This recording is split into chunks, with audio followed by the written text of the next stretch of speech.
ساڵێک زیاترە هەناردەی نەوتی کەرکووک ڕاگیراوە. ئێستاش هەوڵەکان چڕکراونەتەوە بۆ ئەوەی دەست بە هەناردەکردنەوەی نەوتی ئەو شارە بکرێت.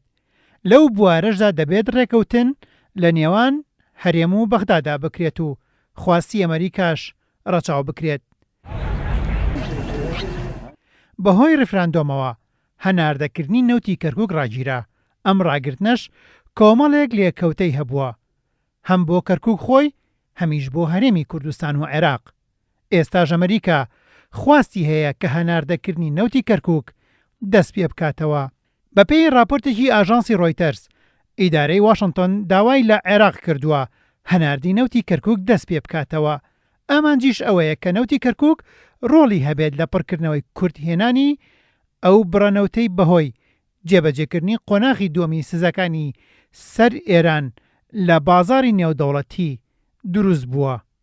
سەرباری ئەو دەنگۆیانە کە باز لە ڕێکەوتنی هەولێر و بەغداد دەکەن بۆ دەستپێکردنەوەی هەناردی نەوتی کەرکووک بۆ بەندەری جیهانی تورکی، لێپرسراوانی کەرکووک ڕاهەنگەیاند. دوور و نزیک ئاگاداری ناوەڕۆکی ئەو ڕێکەوتنە نین. ئەگەر نەوتەکە بژڕوات داهاتەکەی بۆ خزمەتی کەرکووک نابێت.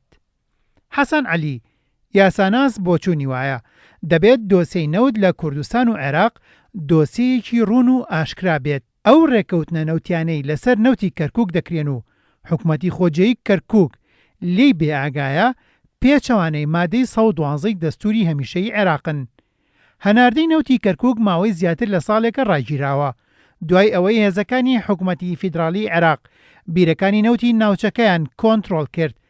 لە ئێستادا تاکە ڕێگەی هەناردەکردنی نەوتی کەرکووک بۆری گواستنەوەی نەوتی هەرێمی کوردستانە کە نەوت بۆ بەندەری جیهانی تورکی دەگوازێتەوە.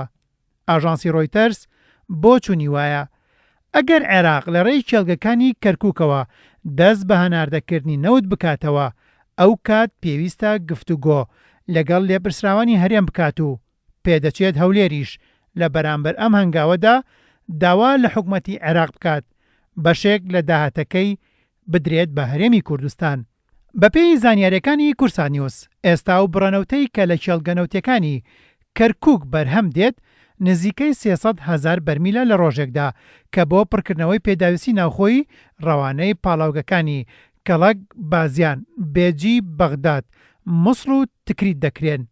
وەزارەتی نەوتی عێراقیش بەنیازە هێڵێکی نوێی گواستنەوەی نەوت لە کەرکووکەوە بۆ تورکیا بەڕێی ڕیاز فەتحە دەشتی موسڵ زاخۆ بە درێژایی 310 کیلۆمەتر ڕابکێشێت.